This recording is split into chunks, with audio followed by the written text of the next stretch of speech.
Children's ഡേയും world diabetes ഡേയും ഒരേ ദിവസമാണ്, November 14. And ഇന്ത്യയിൽ 2023 കണക്കനുസരിച്ച് 100 മില്യൺ പ്ലസ് ആളുകൾക്ക് പ്രമേഹ രോഗമുണ്ട്. അതിൽ കൂടി വരുന്നതും കുട്ടികൾക്കാണ്. സർപ്രൈസിംഗ്ലി ഇന്ത്യയിലെ ഒരു ശരാശരി കുട്ടി ദിവസവും കഴിക്കേണ്ടതിനേക്കാൾ 3 ഇരട്ടി ഷുഗർ കൺസ്യൂം ചെയ്യപ്പെടുന്നുമുണ്ട്. And this children's day we wanted to bring something truly meaningful. So here is Ramya TK, a dedicated nursing professional from IMCH Kozhikode with rich teaching and clinical experience, sharing practical insights on child health and diabetes. Welcome back to Real People, Real Talk.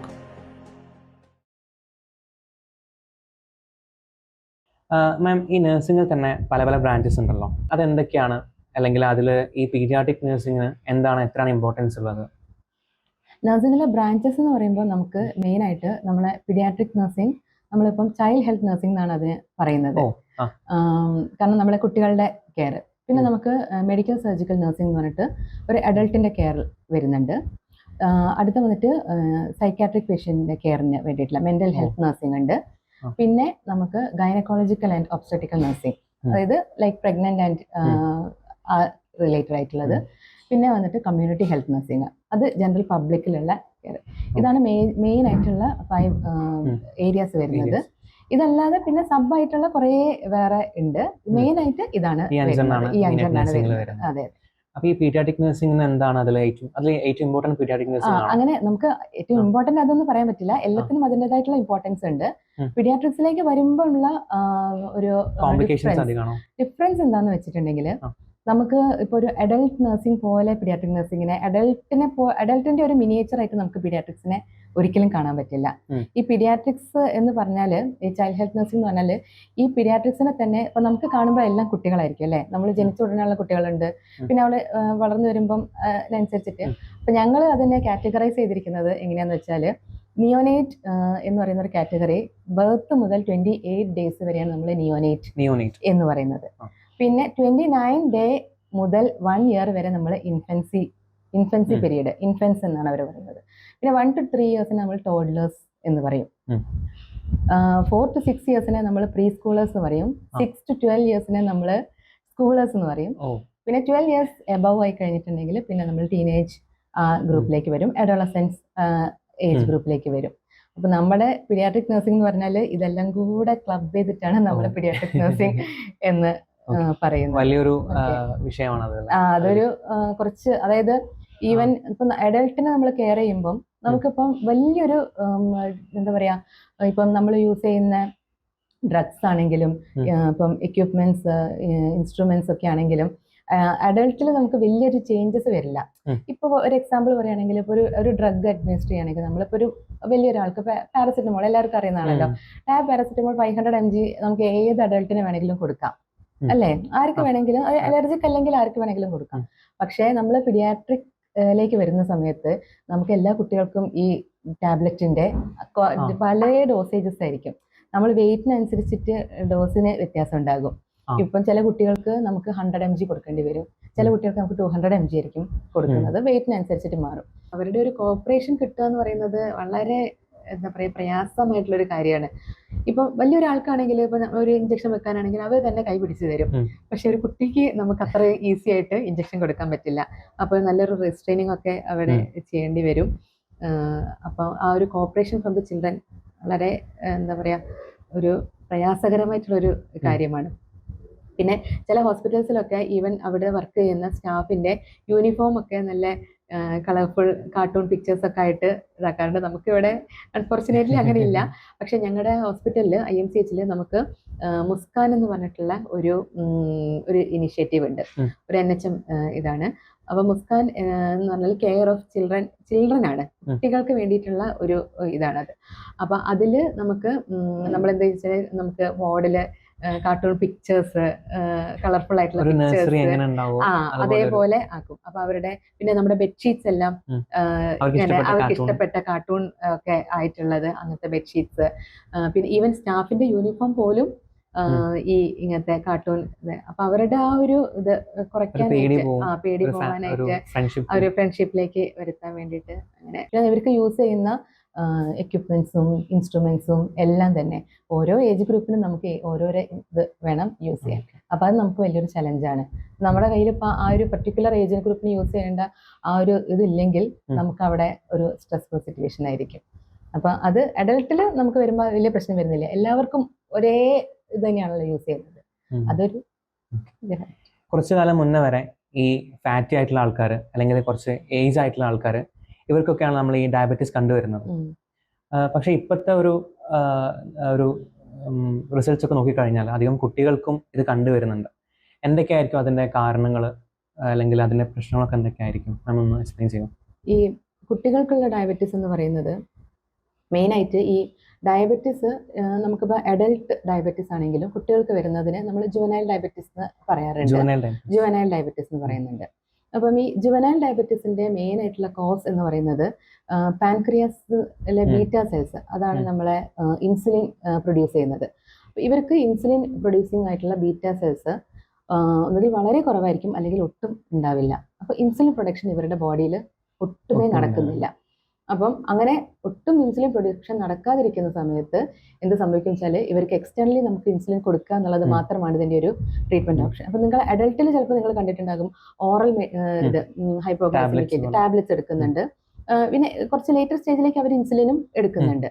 പക്ഷേ കുട്ടികളുടെ ഉള്ള diabetes എന്ന് വെച്ചാൽ അതിൽ അവർക്ക് initially ആ treatment എന്ന് പറയുന്നത് തന്നെ ഇൻസുലിൻ സ്റ്റാർട്ട് ചെയ്യുക എന്നുള്ളതാണ് ദ ഫസ്റ്റ് മാനേജ്മെന്റ് വരുന്നത്. അപ്പോൾ നമുക്ക് വേറൊരു ഓപ്ഷൻ അതിനകത്തില്ല. കാരണം അവർക്ക് ഇൻസുലിൻ ഒട്ടും പ്രൊഡ്യൂസ് ചെയ്യാത്തത് കൊണ്ട് എക്സ്റ്റേണലി ഇൻസുലിൻ കൊടുക്കുക എന്നുള്ളതാണ് ഇതിൻ്റെ one of the major management aspect വരുന്നത്. അപ്പം നമുക്ക് ഇവർക്ക് ഒട്ടും തന്നെ ഇൻസുലിൻ പ്രൊഡക്ഷൻ നടക്കുന്നില്ല. അപ്പം അത് ഈ ഏത് ഏജ് ഗ്രൂപ്പ്, അതായത് നമുക്കിപ്പോൾ ഈവൻ ന്യൂനേറ്റ്സ്, അതായത് ഞാൻ നേരത്തെ പറഞ്ഞല്ലോ ജനിച്ച ഒരു 6 months കുറവുള്ള കുട്ടികളിൽ മുതൽ അഡolescence വരെ ഇപ്പോൾ റീസെന്റ് വളരെ കൂടുതലായിട്ട് കണ്ടുവരുന്നതാണ് ഈ ഡയബറ്റീസ്. ടൈപ്പ് 1 ഡയബറ്റീസ് എന്നാണ് വേറൊരു പേര് ഇതിനുള്ളത്. ഇത് പാരമ്പര്യമാണോ അല്ലെങ്കിൽ കുട്ടികൾ ഇപ്പം ജനിച്ചു വരുന്ന കുട്ടികൾക്ക് ഈ രോഗം ഉണ്ടാവുന്നുണ്ടല്ലോ, അത് എന്താ പറയാ, ഇപ്പൊ അച്ഛനോ അമ്മയ്ക്കോ അല്ലെങ്കിൽ ഫാമിലിയിൽ ആർക്കെങ്കിലും ഉള്ളത് കൊണ്ടാണോ വരുന്നത്? ഒരിക്കലും അങ്ങനെ പറയാൻ പറ്റില്ല. അതായത് ഈ ടൈപ്പ് 1 ഡയബറ്റീസ് ഇപ്പം നമുക്ക് പാരമ്പര്യമായ ഘടകമാണെന്ന് പറയാൻ പറ്റില്ല. നമ്മുടെ അതായത് ഇപ്പം അച്ഛനും അമ്മയ്ക്കും ഡയബറ്റീസ് ഉള്ളത് കൊണ്ട് മെയിൻ ആയിട്ട് നമ്മുടെ ടൈപ്പ് 2 ഡയബറ്റീസ് ആണ് വരാൻ സാധ്യത ഉള്ളത്. ടൈപ്പ് 1 ഡയബറ്റീസിൽ മെയിനായിട്ട് ഇതിൻ്റെ ജനറ്റിക് ഫാക്ടറാണ് മെയിൻലി ഇതിൻ്റെ ഒരു കോസായിട്ട് കണ്ടുവരുന്നത്. ഈ ന്യൂ ബോൺ ബേബീസിൽ ഡയബറ്റീസ് കണ്ടുവരുന്നുണ്ടോ? ന്യൂ ബോൺ ബേബീസിൽ വരാറുണ്ട്. ലെസ് ദാൻ 6 months വരെയുള്ള വരാറുണ്ട്. കോമൺ ആണോ അല്ലെങ്കിൽ അത് എന്ന് വെച്ചാൽ ഞങ്ങൾക്കിപ്പം ഞാൻ IMCHയുടെ കാര്യമാണ് കൂടുതൽ പറയുന്നത്. നമുക്കവിടെ ഒരു 2 months to 6 months വരെയുള്ള ബേബീസ് വരെ വന്ന് കണ്ടിട്ടുണ്ട് ഡയബറ്റീസ് ആയിട്ട്. ഈ ഡയബറ്റീസ് ഉള്ള കുട്ടികൾക്ക് സാധാരണയായി കണ്ടുവരുന്ന ലക്ഷണങ്ങൾ എന്തൊക്കെയായിരിക്കും?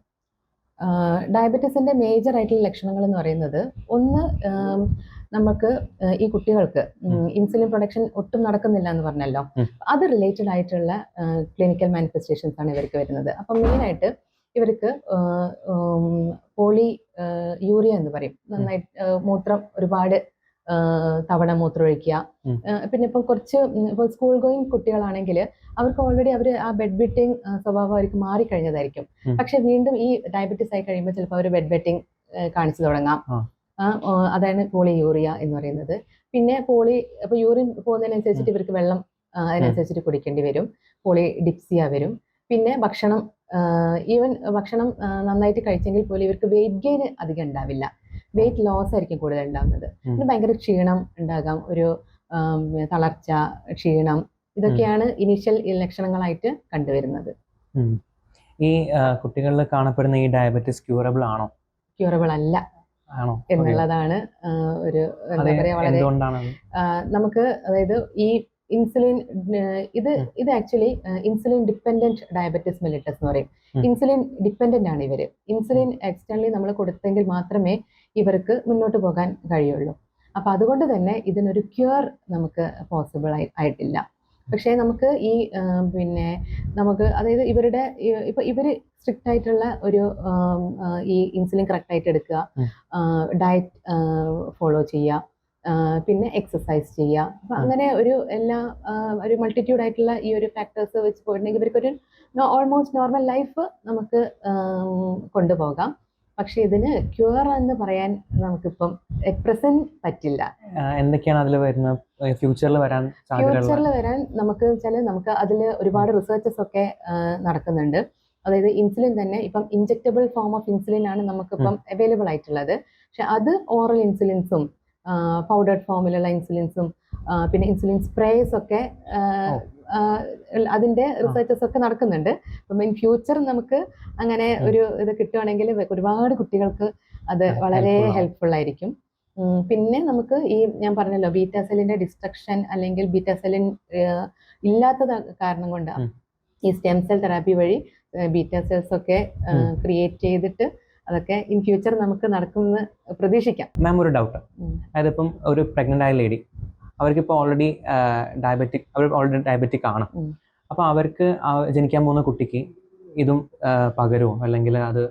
ഇല്ല, അങ്ങനെ ഒരു ചാൻസ് ഇല്ല. അതായത് ഈ അമ്മമാർക്ക് വരുന്ന ഡയബറ്റീസിന് ജസ്റ്റേഷണൽ ഡയബറ്റീസ് എന്നാണ് പേര് പറയുന്നത്. ഈ ജസ്റ്റേഷണൽ ഡയബറ്റീസ് എന്ന് പറയുന്നത് മോസ്റ്റ് ഓഫ് ദ പ്രഗ്നന്റ് ലേഡീസിന് ആ ജസ്റ്റേഷണൽ എന്ന് പറഞ്ഞാൽ നമ്മൾ ആ പ്രഗ്നൻസി പീരീഡിനാണ് ജസ്റ്റേഷണൽ പീരീഡ് എന്ന് പറയുന്നത്. അപ്പോൾ ഇത് ആ ഒരു പ്രഗ്നന്റ് ആവുന്ന സമയത്ത് വരുന്നു, ഡെലിവറി കഴിഞ്ഞു കുറച്ച് സമയത്തിനുള്ളിൽ തന്നെ അത് റിസോൾവ് ചെയ്ത് പോകും. അത് കുട്ടികളിലേക്ക് വരുന്നതായിട്ട് റിസർച്ചസ് ഒന്നും ഇതുവരെയും തെളിയിക്കപ്പെട്ടിട്ടില്ല. മാം, ഈ ഡയബറ്റിക് ആയിട്ടുള്ള സ്കൂൾ ഗോയിങ് ചിൽഡ്രൻ ഉണ്ടല്ലോ, അതെ, സോ അവരെ കാര്യങ്ങൾ നമുക്ക് എങ്ങനെയാണ് കുറച്ചുകൂടെ കോൺസെൻട്രേറ്റ് ചെയ്യാൻ ശ്രദ്ധിക്കേണ്ട കാര്യങ്ങൾ എന്തൊക്കെയാണ്? ഈ ആക്ച്വലി പിന്നെ ഡയബറ്റീസിന്റെ നമ്മളെ ഒരു ഡയഗ്നോസിസ് വരുന്ന സമയമുണ്ടല്ലോ, അത് ഈ കുട്ടികൾ ചിലപ്പം വളരെ കുഞ്ഞ് ഏജിലെ അവർ ഡയഗ്നോസ്ഡ് ആയിട്ടുണ്ടാകും. ചിലപ്പം 3 വയസ്സ് 4 വയസ്സ് 5 വയസ്സിലൊക്കെ ആയിരിക്കും. അപ്പോൾ ഈ ഡയബറ്റീസ് അവർ ഡയഗ്നോസ്ഡ് ആകുമ്പോൾ തന്നെ ആ ചെറിയ കുട്ടികൾക്ക് അതിനെ പറ്റിയിട്ടുള്ള ചിലപ്പം വല്ല അവയർനെസ് ഉണ്ടാവില്ല. പക്ഷെ അവരുടെ പേരൻസ് വളരെയധികം ഡിസ്ട്രസ്ഡ് ആയിരിക്കും. അത് ഭയങ്കര കാരണം ആ ഒരു സിറ്റുവേഷൻ എന്ന് പറയുന്നത് കുറച്ച് ഭയങ്കര പെയിൻഫുൾ ആണ്. കാരണം നമ്മളെ കുട്ടി ഡയബറ്റിക് ആണെന്ന് നമ്മൾ അറിയുമ്പം ഭയങ്കര പെയിൻഫുൾ. കാരണം ഇത് ലൈഫ് ലോങ്, ഞാൻ പറഞ്ഞില്ല, ലൈഫ് ലോങ് ഇൻസുലിൻ ട്രീറ്റ്മെന്റ് വേണ്ട ഒരു കണ്ടീഷനാണ്. അപ്പം മദേഴ്സ് ആണെങ്കിലും ഫാദേഴ്സ് ആണെങ്കിലും എല്ലാവർക്കും അത് ആക്സെപ്റ്റ് ചെയ്യാൻ വളരെ ബുദ്ധിമുട്ടുള്ളൊരു കാര്യമാണ്. അപ്പോൾ ഈ കുട്ടികൾ സ്കൂളിലേക്ക് എത്തിക്കഴിഞ്ഞിട്ടുണ്ടെങ്കിൽ ഈ കുട്ടികൾ ആക്ച്വലി ഡയബറ്റിക് ആണെന്നുള്ളത് കാര്യം സ്കൂളിലെ ഇവരുടെ ടീച്ചേഴ്സിനെയും അവരുടെ ഫ്രണ്ട്സും ഒക്കെ അറിഞ്ഞിരിക്കണം. ഇൻ കേസ് ഇവർക്ക് എന്തെങ്കിലും ഒരു ക്ഷീണമോ തളർച്ചയോ ഒക്കെ വന്നു കഴിഞ്ഞിട്ടുണ്ടെങ്കിൽ ഈ കുട്ടികൾക്ക് ഇതിൻ്റെ എന്തെങ്കിലും കോംപ്ലിക്കേഷൻ കൊണ്ടാണോ അങ്ങനെ വരുന്നത് എന്നുള്ളത് ഈ ടീച്ചേഴ്സും കുട്ടികളും അറിഞ്ഞിരുന്നാൽ മാത്രമേ മനസ്സിലാക്കാൻ പറ്റുള്ളൂ. അപ്പോൾ അതൊരു വളരെ പ്രധാനപ്പെട്ടിട്ടുള്ള ഒരു കാര്യമാണ്. അപ്പം നമ്മൾ പേരൻസ് ആണെങ്കിലും ഇനി അതല്ല ഈ ആശാ വർക്കേഴ്സ് പോലുള്ള ആളുകളുണ്ടല്ലോ, അപ്പം നമുക്ക് അങ്ങനെയുള്ള ഏതെങ്കിലും ഒരു ആളുകൾ ഇവരുടെ സ്കൂളിൽ എത്തി ടീച്ചേഴ്സിനോടും ഇവരുടെ ക്ലാസ്സിലുള്ള ബാക്കി കുറച്ച് ഇവരുടെ എന്തായാലും ഒരു ഇമ്മീഡിയറ്റ് സർക്കിൾ ഇവർക്കുണ്ടാവും, അപ്പം അവരോടും ഈ കാര്യം പറഞ്ഞിരിക്കണം. പിന്നെ വളരെ പ്രധാനപ്പെട്ടിട്ടുള്ള ഒരു കാര്യം എന്ന് പറഞ്ഞാൽ ഈ കുട്ടികൾക്ക് സ്കൂളിൽ വരുന്ന സമയത്താണെങ്കിൽ പോലും ഇൻസുലിൻ ഇവർ എടുക്കേണ്ടി വരും.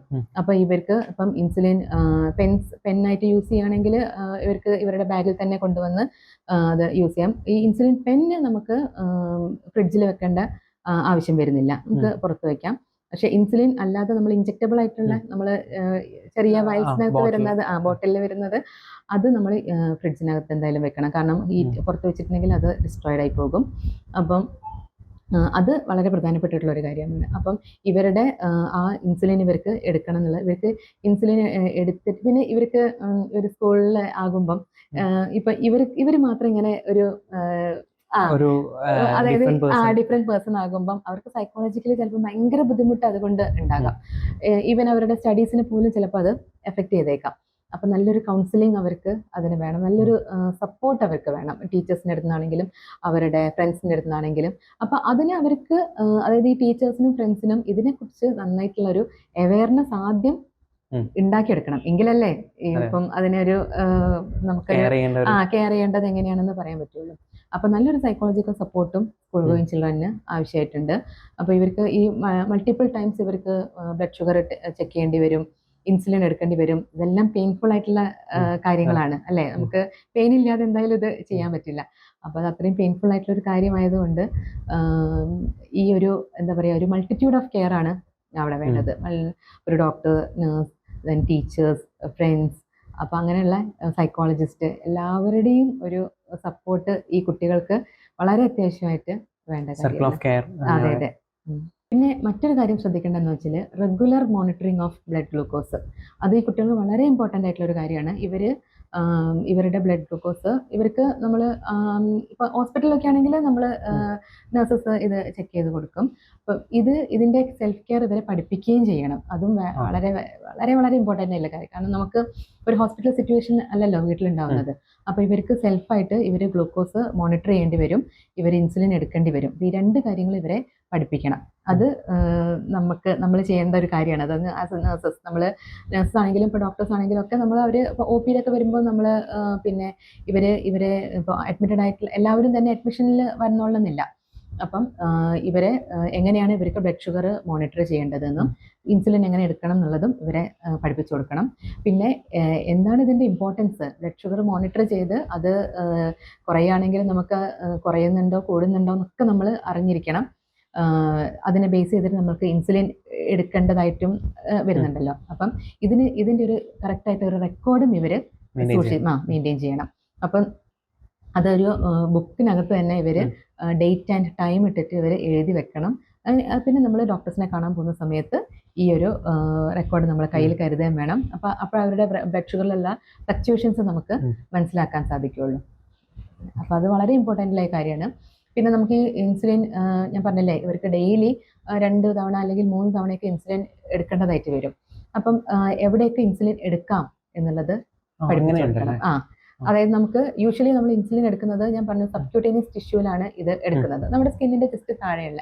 അപ്പോൾ അതിന് പ്രത്യേകമായിട്ടുള്ള നീഡിൽസും അല്ലെങ്കിൽ ഇൻസുലിൻ പെന്നാണെങ്കിൽ പെന്നും യൂസ് ചെയ്യാം. നമ്മുടെ കൈയുടെ ഈ ഒരു മിഡിൽ പോർഷനിൽ ആ ഒരു ഇതാണ്. പിന്നെ തൈസിൻ്റെ മിഡിൽ പോർഷനിൽ എടുക്കാം, പിന്നെ അബ്ഡമിനിൽ എടുക്കാം. നമുക്ക് സെൽഫ് അഡ്മിനിസ്ട്രേഷൻ ഈ സ്ഥലത്തെല്ലാം നമുക്ക് പോസിബിൾ ആണ് സ്വയമായിട്ട്. അപ്പം ശ്രദ്ധിക്കേണ്ട മറ്റൊരു കാര്യം എന്ന് വെച്ചിട്ടുണ്ടെങ്കിൽ നമ്മൾ ഇപ്പം ഡെയിലി ഇപ്പം ഒരു സ്ഥലത്ത് തന്നെ എടുക്കുകയാണെങ്കിൽ അവിടുത്തെ നമ്മുടെ ലിപ്പിഡ്സ് ഒക്കെ ഡിസ്ട്രോയ് ആയിട്ട് അവിടെയൊക്കെ നമ്മളിങ്ങനെ ജസ്റ്റ് ഇങ്ങനെ ഹാർഡ് കല്ല് പോലെ ആയി വരാനുള്ള സാധ്യത ഉണ്ട്. അപ്പം അത് പ്രിവെൻറ്റ് ചെയ്യാൻ വേണ്ടിയിട്ട് നമ്മൾ സൈഡ് റൊട്ടേഷൻ എന്ന് പറയും.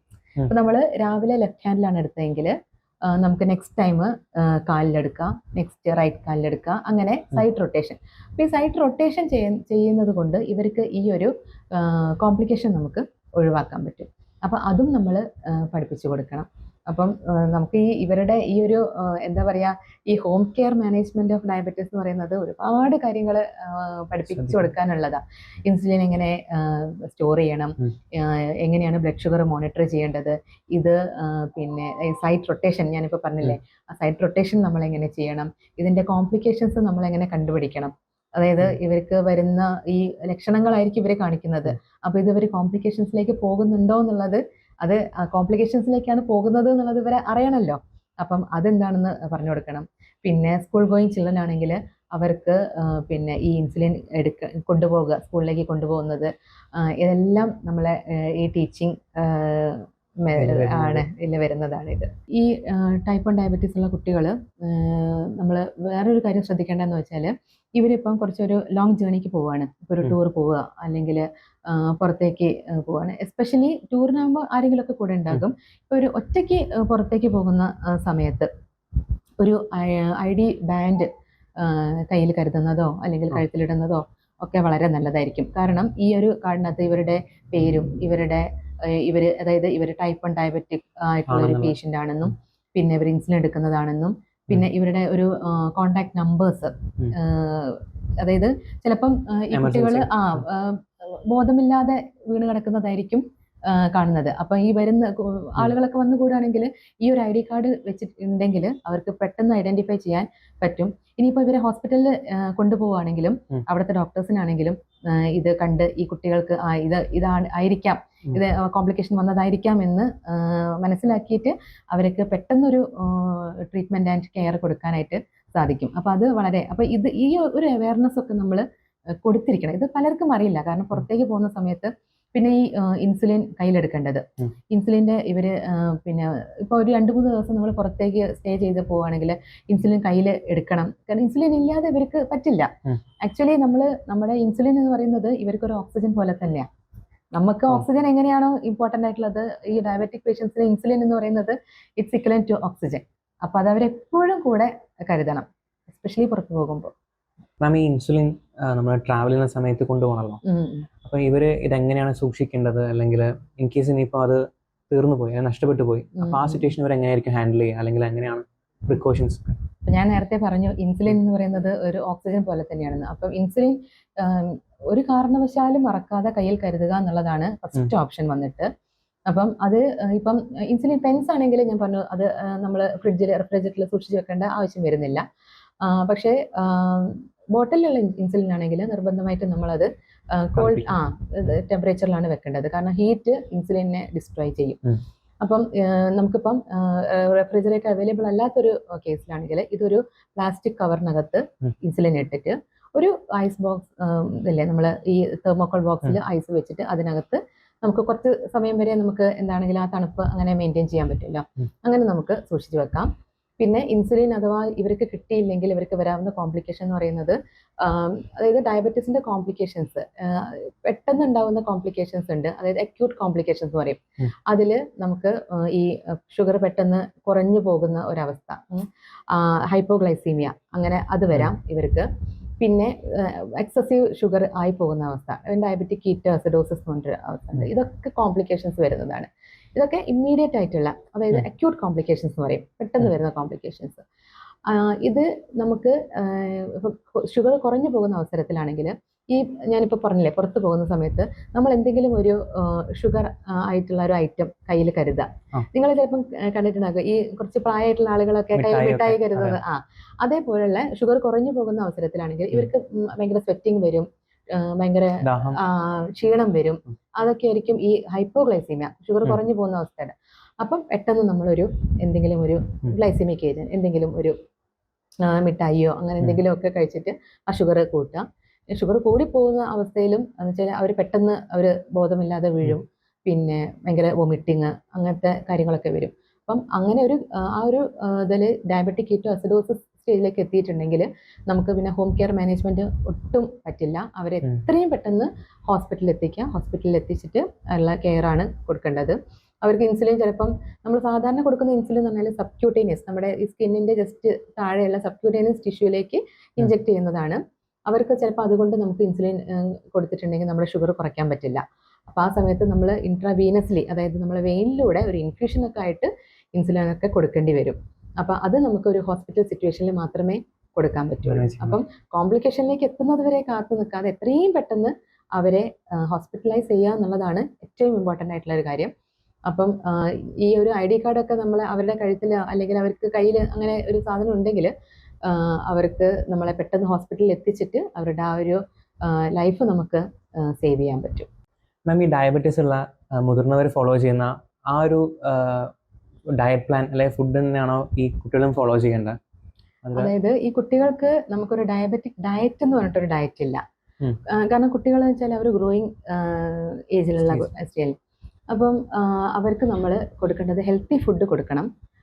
പക്ഷേ നമ്മുടെ ഈ അതായത് നമ്മൾ ഈ എക്സ്ട്രാ കാർബോഹൈഡ്രേറ്റ്സ് അങ്ങനെയുള്ള സംഭവങ്ങളുണ്ടല്ലോ, നമുക്ക് ഇവർക്ക് കാർബോഹൈഡ്രേറ്റ്സ് കുറച്ചിട്ട് ഇവരുടെ പ്രോട്ടീൻ ആൻഡ് ഫാറ്റ് ആണ് നമ്മൾ കൂട്ടേണ്ടത്. അപ്പം അതിനകത്ത് നമുക്ക് മെയിനായിട്ട് ഇവരുടെ ഡയറ്റിൽ പറയുന്നത് ഈ ആഡഡ് ആയിട്ടുള്ള ഷുഗേഴ്സ് ഒക്കെ നമ്മൾ ഒഴിവാക്കുക. കാരണം നമുക്ക് ഈ ഷുഗർ ഇല്ലാത്ത ടീ, കോഫി അതെല്ലാം. പിന്നെ നമ്മളവിടെ ഫോളോ ചെയ്യുന്നതെന്ന് വെച്ചിട്ടുണ്ടെങ്കിൽ ഇവർക്ക് നമുക്കൊരു ഹെൽത്തി പ്ലേറ്റ് എന്ന് പറഞ്ഞിട്ടൊരു സംഭവമുണ്ട്. അതായത് അതിനകത്ത് നമുക്ക് ഒരു പ്ലേറ്റിൻ്റെ 1/4 കാർബോഹൈഡ്രേറ്റ്, അതിൻ്റെ 1/4 നമുക്ക് പ്രോട്ടീൻസ്, പിന്നെ നമ്മുടെ ഗ്രീൻ ലീഫി വെജിറ്റബിൾസ്, ഫ്രൂട്ട്സ്, ഇങ്ങനത്തെ ഹെൽത്തി ആയിട്ടുള്ള ബാലൻസ്ഡ് ആയിട്ടുള്ള ഡയറ്റാണ് ഇവർക്ക് നമ്മൾ കൊടുക്കേണ്ടത്. മാം, ഈ കേസുകളൊക്കെ ഇൻക്രീസ് ആയി വരുന്ന ഈ സാഹചര്യത്തിൽ ഗവൺമെന്റിന്റെ എന്തെങ്കിലും പ്രൊജക്ട്സോ അല്ലെങ്കിൽ ഇതുപോലെ ഇപ്പം ഒരുപാട് പേര് ഇപ്പം നമ്മൾ ഈ വീഡിയോ കാണുന്നതിൽ തന്നെ ഈ സെയിം സിറ്റുവേഷനിൽ പോകുന്ന ആൾക്കാരുണ്ടാവും. അപ്പോൾ അവർക്കും ഒരുപക്ഷെ അറിയാത്ത ഏതെങ്കിലും പ്രൊജക്ട്സോ അങ്ങനെ എന്തെങ്കിലും കാര്യങ്ങൾ മാമിന് മെൻഷൻ ചെയ്യാൻ പറ്റുമോ? നമുക്കിപ്പം ഗവൺമെന്റ് റിലേറ്റഡ് ആയിട്ടുള്ള പ്രൊജക്ട് എന്ന് പറയുന്നത് മിഠായി എന്ന് പറഞ്ഞിട്ടൊരു ക്ലിനിക്ക് നമുക്ക് എക്സ്ക്ലൂസീവ്ലി ഫോർ ഈ ടൈപ്പ് 1 ഡയബറ്റിക് കെയറിനുള്ള ഒരു ക്ലിനിക്ക് ഉണ്ട്. അപ്പോൾ ഞാനിപ്പോൾ IMCHൽ വർക്ക് ചെയ്യുന്നതുകൊണ്ട് ഞങ്ങൾക്ക് IMCHൽ മിഠായി എന്ന് പറഞ്ഞിട്ടൊരു ക്ലിനിക്ക് ഉണ്ട്. അപ്പം ഈ ക്ലിനിക്ക് നമ്മളെ മിഠായി ക്ലിനിക്ക് നമുക്ക് മറ്റ് ജില്ലകളിൽ എനിക്കറിയാവുന്നത് കണ്ണൂർ, പിന്നെ തൃശ്ശൂർ, ഒക്കെ നമുക്ക് മിഠായി ക്ലിനിക്സ് ഉണ്ട്. അപ്പം exclusively for the care of diabetic type 1 diabetic ഉള്ള കുട്ടികൾക്കുള്ളതാണ്. അപ്പോൾ അതിന് അവർക്ക് ഫ്രീ ഓഫ് കോസ്റ്റ് ഗ്ലൂക്കോമീറ്റർ കൊടുക്കുന്നുണ്ട്, പിന്നെ നമ്മുടെ ഇൻസുലിൻ പെൻ കൊടുക്കുന്നുണ്ട്. അപ്പോൾ അവർക്ക് അവിടെ പിന്നെ അതെല്ലാം ഫ്രീ ഓഫ് കോസ്റ്റ് കിട്ടുന്നുണ്ട്. പിന്നെ ഇൻ അഡീഷൻ അവർക്ക് അതിൻ്റെ കെയർ, അതിനൊരു നമ്മളെ ഡോക്ടേഴ്സും പിന്നെ സൈക്കോളജിസ്റ്റിൻ്റെയും ഒക്കെ സപ്പോർട്ട് ആൻഡ് കെയർ അവർക്ക് കിട്ടുന്നുണ്ട്. അത് സമൂഹത്തിലെ എല്ലാ ആൾക്കാർക്കും ഒരുപോലെ തന്നെയാണ് ആക്സസിബിലിറ്റി എല്ലാവർക്കും ഒരേപോലെ തന്നെയാണ് ആക്സസിബിലിറ്റി. ഈ ഒരു മേഖലയിൽ നോൺ ഗവൺമെൻറ് ഓർഗനൈസേഷൻസിന് ചെയ്യാൻ പറ്റുന്ന എന്തെങ്കിലും ഹെൽപ്പോ അല്ലെങ്കിൽ കാര്യങ്ങളോ ഉണ്ടോ, റിസർച്ച് അല്ലാതെ? അതായത് ഇതിൽ ഇപ്പം as far as my knowledge is concern, നമുക്ക് ഇവരുടെ ഒരു ഫിനാൻഷ്യൽ കൺസ്ട്രെയിൻസ് ഫോർ ഈ ചിൽഡ്രൻ കുറച്ച്, കാരണം എല്ലാവരും തന്നെ നല്ല വെൽ ടു ഡു ആയിട്ടുള്ള ഫാമിലീസ് വന്നോളണമെന്നില്ല, പുവറായിട്ടുള്ളവരും ഉണ്ട്. അപ്പം അവർക്ക് ഈ daily insulin, daily blood sugar testing, പിന്നെ അവർ വളരെ കോസ്റ്റ് ആയിട്ടുള്ളൊരു അഫോർഡബിൾ ആയിരിക്കില്ല അത്. അപ്പം അങ്ങനെയുള്ള കുട്ടികൾക്ക് നമുക്ക് പ്രൊവൈഡ് ചെയ്യാൻ പറ്റുവാണെങ്കിൽ അത് അവർക്ക് വലിയൊരു ഹെൽപ്പായിരിക്കും. കാരണം ഇത് ശരിക്കും പറഞ്ഞിട്ടുണ്ടെങ്കിൽ it's a very burden to the parents ആണെങ്കിലും ഫാമിലിക്കാണെങ്കിലും ഒക്കെ അതൊരു വലിയൊരു ബുദ്ധിമുട്ട് തന്നെയാണ് അവർക്ക്. ഓൾറെഡി ഇങ്ങനെ ഒരു കുട്ടി ഉണ്ടായി കഴിഞ്ഞിട്ടുണ്ടെങ്കിൽ മെന്റലി അവർ ഒത്തിരി സ്ട്രെസ്ഫുൾ ആയിരിക്കും. ഒപ്പം തന്നെ അതിൻ്റെ കൂടെ തന്നെ ഇവർക്ക് ഈ ഒരു ഫിനാൻഷ്യൽ ബേർഡൻ കൂടിയാണ് വരുന്നത്. കാരണം ഇതൊരു ദിവസം നമുക്ക് സ്കിപ്പ് ചെയ്യാൻ പറ്റില്ലല്ലോ. എല്ലാ ദിവസവും ഇത് ചിലപ്പോൾ 2-3 തവണ എടുക്കേണ്ടതായിട്ടുണ്ട്. അപ്പോൾ ഈ ടെസ്റ്റിംഗ് ആണെങ്കിൽ തന്നെയും ഈ ഗ്ലൂക്കോമീറ്റർ സ്ട്രിപ്സിനൊക്കെ തന്നെയും നല്ല കോസ്റ്റ് ഉണ്ട്. ഇൻസുലിൻ പെൻസിനാണെങ്കിലും ഇൻസുലിനാണെങ്കിലും എല്ലാം റേറ്റ് ഉള്ളതാണ്. അപ്പം അതൊരു വലിയൊരു ഫിനാൻഷ്യൽ കൺസ്ട്രെയിനും വലിയൊരു പ്രോബ്ലം തന്നെയാണ്. ഷോ മാം, എന്തായാലും ഞങ്ങൾ ഭാവിയിൽ ഇതുപോലത്തെ പ്രോഗ്രാംസ്, ഇതുപോലത്തെ ആൾക്കാർ ഐഡൻറ്റിഫൈ ചെയ്തിട്ട് അവർക്കൊരു സൊല്യൂഷൻ അല്ലെങ്കിൽ അവർക്ക് റിലീഫ് കിട്ടുന്ന രീതിയിലുള്ള പ്രോഗ്രാംസ് ഞങ്ങൾ ചെയ്യാൻ ശ്രമിക്കാം. മാം ഈ ഒരു ടൈം ഞങ്ങൾക്ക് തന്നതിനും കുറേ ഇൻഫോർമേറ്റീവ് ആയിട്ടുള്ള കാര്യങ്ങൾ ഇതൊന്ന് മനസ്സിലായി. എന്തായാലും thank you so much ma'am. ഞങ്ങളെ വ്യൂവേഴ്സിനും ഇത് ഹെൽപ്ഫുൾ ആവും. അപ്പം താങ്ക് യു.